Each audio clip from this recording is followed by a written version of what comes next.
The elm tree was once upon a time one of Britain's most favoured trees.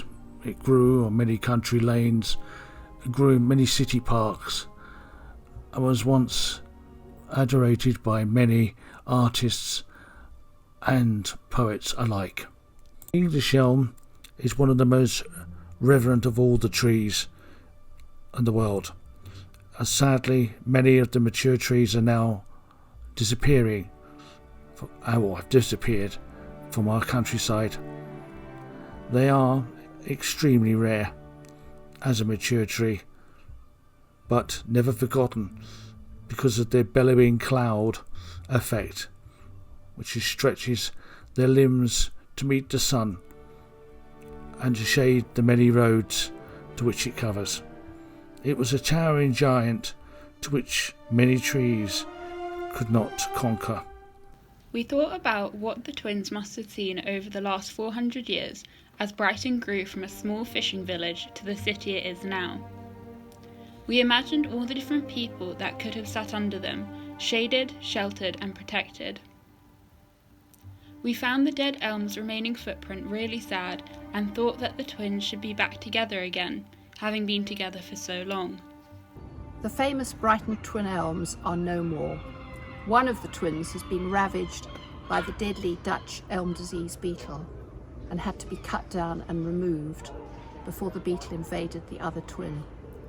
There's now a gaping hole where the 400-year-old elm stood, just metres away from its twin. It's really good that we're turning something so old into a work of art because even after it's died and been struck by this disease, people can remember it, and if they can remember it, then they can try and stop the elm disease for other trees. But thanks to some innovative and creative thinking, the twins will be reunited once again when the removed twin returns in a different guise. Assuming as it... Wait, is it the oldest tree in the world?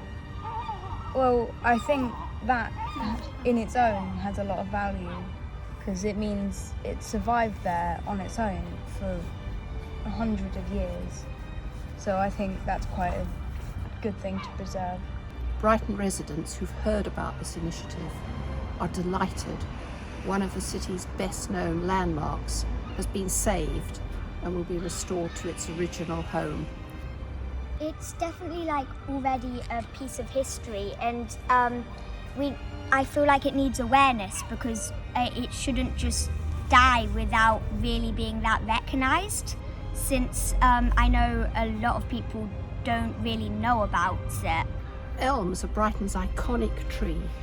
Thousands of them grace our streets and parks, and yet few of us pay much attention to them until suddenly they're gone. They frame our landscape with their beauty and grandeur.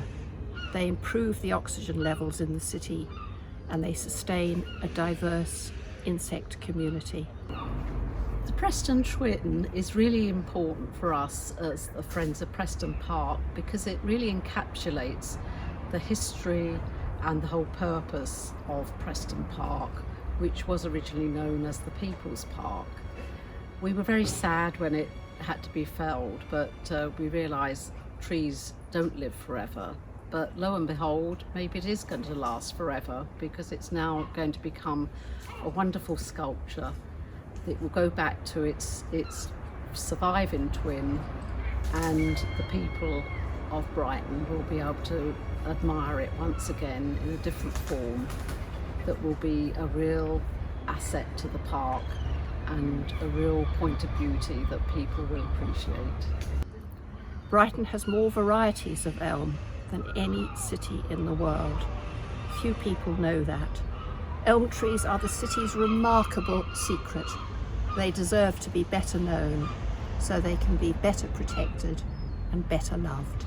I was invited by Alistair Peters to come and see this and visit this site where this elm tree has been taken down, and was actually, they didn't know what to do with it. It was destined to be destroyed, sadly.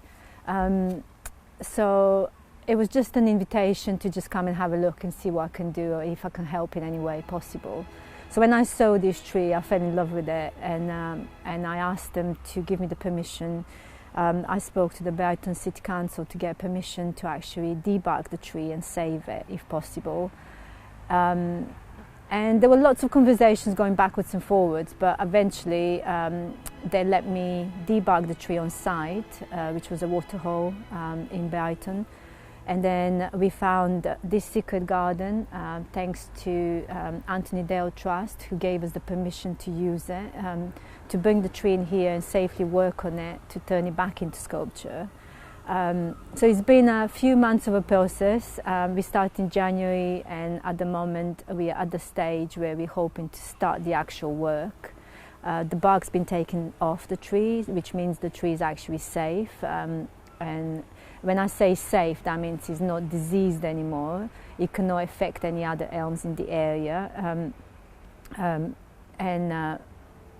We can work with the timber now, so the timber is actually ready to be worked on. My artistic plan is very minimal, so to some people it might look like we haven't done a lot to the tree, but the tree is so beautiful and such a grand sculpture anyway.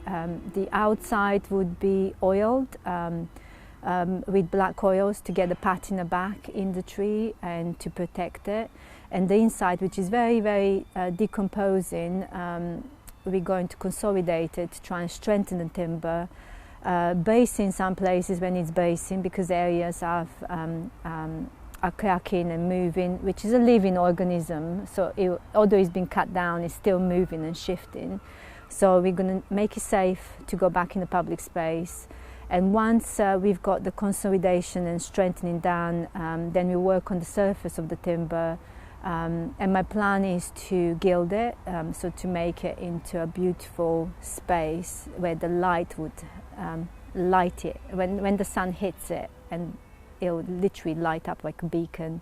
Hello, I'm Gavin Henderson. I'm the chair of the Secret Garden, the Anthony Dale Trust, which runs this garden, and we've been developing it as a home for sculpture, and we've put on a number of quite major sculpture exhibitions, usually to coincide with the Brighton Festival here. And we were working on a plan for one for next year with the wonderful sculptor Elpida, who is really the person who put us on to this great elm project.